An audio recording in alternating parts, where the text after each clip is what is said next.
الرحمن الرحيم والصلاة والسلام على نبينا محمد وعلى آله وصحبه أجمعين.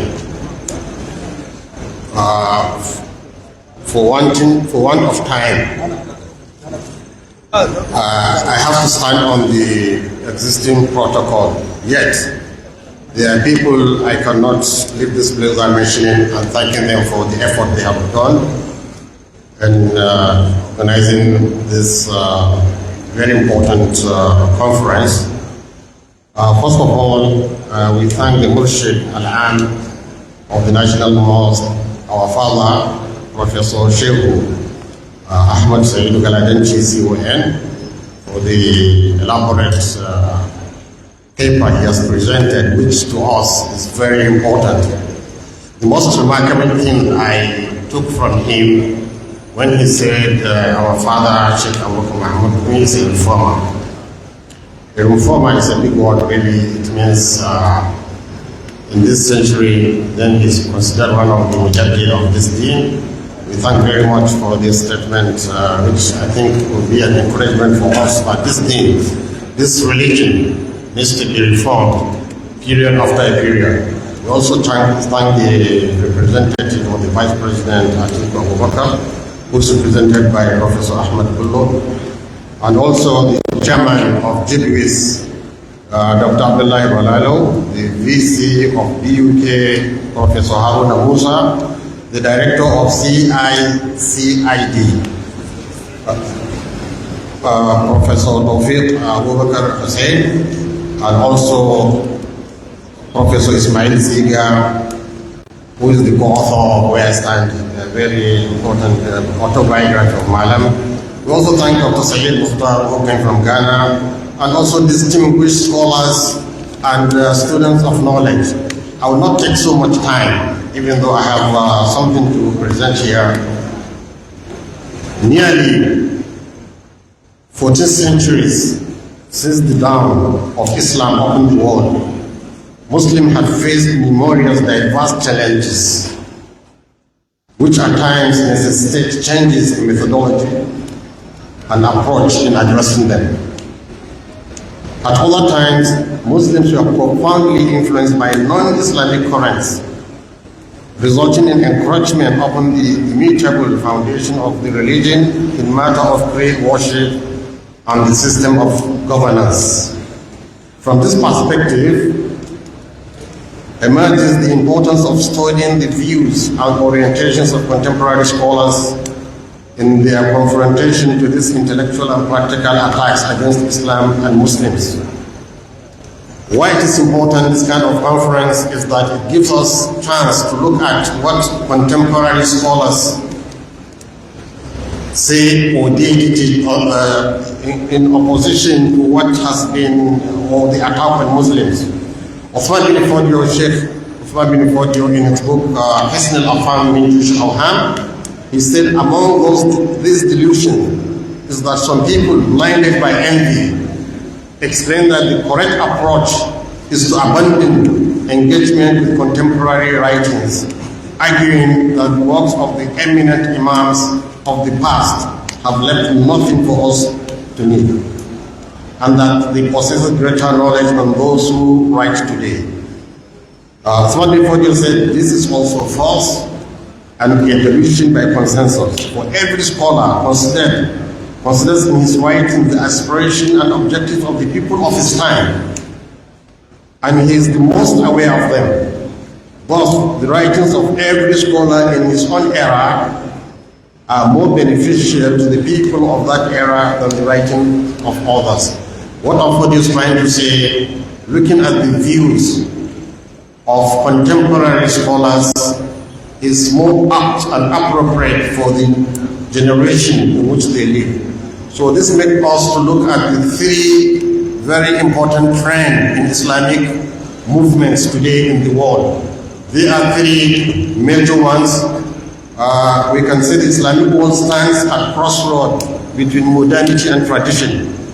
Three major trends have prevailed within it: the Salafi trend, the Ikhwani trend, which is called the Muslim Brotherhood trend, and the Shiite trend.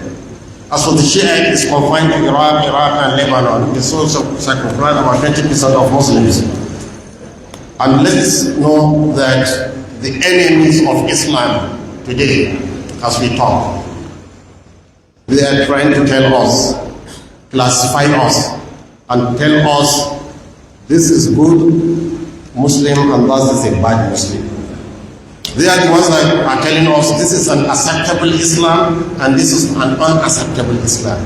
They are the ones to tell us that this is an acceptable interpretation of Islam.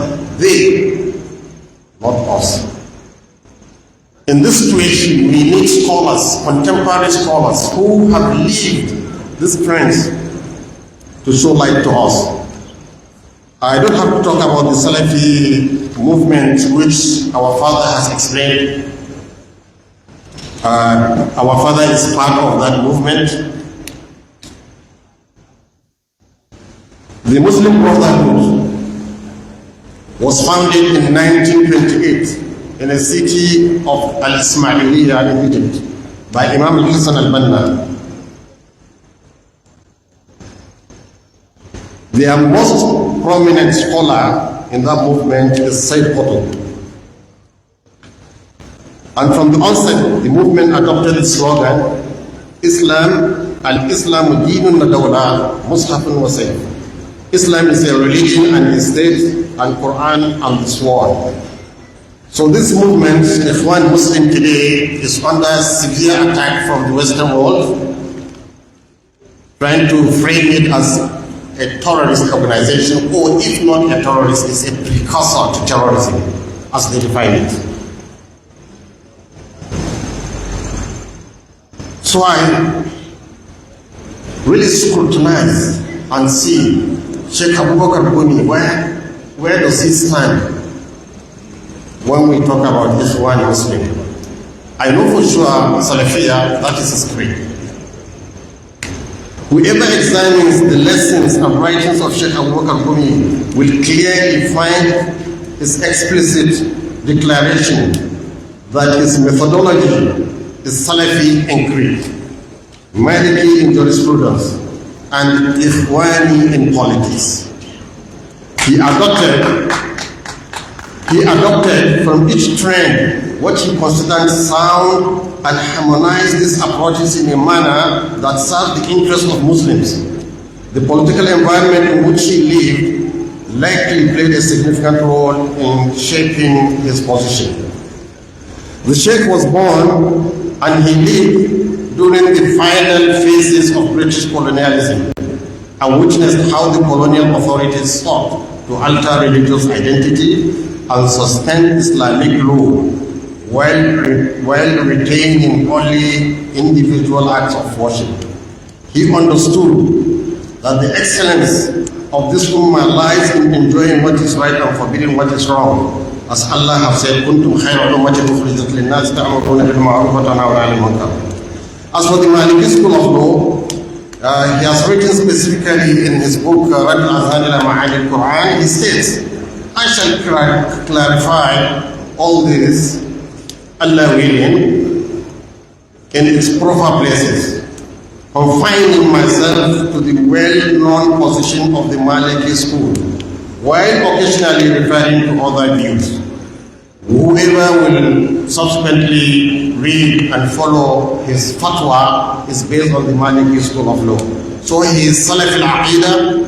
When it comes to Aqidah, he is Salafi movement. When it comes to jurisprudence, it's Maliki by law, because it's the law which is prevalent in the nation, and he's the Grand Qadi, he's the custodian of the law himself. So he further clarified that his creed orientation in the conclusion of his tafsir, stating that in the verses concerning divine attributes, sifat, and names, asma, the sifats, names of Allah, he followed the Salafi creed. He mentioned it. He followed the Salafi creed, benefiting from the works of Sheikh al-Islam, Muhammad bin Abdul Wahhab, and the guidance of Sheikh Abdul Aziz bin Baz. As previously mentioned, Sayyid Qutb is the most prominent scholar among the Ikhwani movement. Sayyid Qutb was among the foremost thinkers of the Muslim Brotherhood. The Sheikh Gumi studied his works and drew from his tafsir, explicitly stating in the conclusion of his tafsir that he followed Qutb in identifying the main thematic lessons of the surahs and often benefited from his wordings without even explicitly attributing what he took from Sayyid Qutb. This demonstrates that the Sheikh did not oppose the Ikhwani trend. He even popularized the statement, politics is more critical and more important than even prayer and pilgrimage. This slogan tally well with the Ikhwani trend, meaning that the sound Islamic governance preserves the 5 essential objectives of the Sharia, under which prayer itself is included. This meaning is confirmed by the Islamic text concerning the virtue of jihad and leadership. We know the Prophet ﷺ, he said that Al-Imam Junnah, the leader, is the vanguard. He is the vanguard of a nation, the leader, and that the nation fights behind him and the nation seeks protection from the leader, Al-Imam Junnah. So, this hadith explicitly shows the importance of leadership, and which Malen expound and say, look, yes, prayer is important. I have in my life never seen somebody so strict, keeping to time.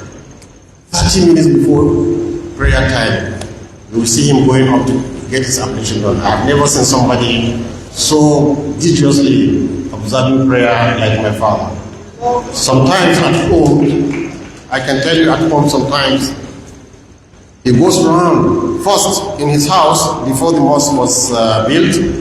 He himself, as the Grand Qadi, will make the adhan, the first and the second. Then he will go around his family, his wife and children, wake us up all for prayer. But this is what I know sometimes, many a times, I pray with him alone. And it's not always I pray with him. It means a lot of times he'll do all these rituals and come and pray alone. Man dedicated to ritual. So when such a man will tell you that, look, leadership is as important or even more important than the prayer you are talking about, he means something. And now we are witnessing the importance of leadership. The Alim al-Islami today. These 3 trends, there are things that are protecting them by God's divine. The Shiites, they were able to combine the political power and their religious creed together. We have it in Iran and other places, Hussein in Yemen, they are able to protect themselves. But by the technology Allah has given them, they have missile technology.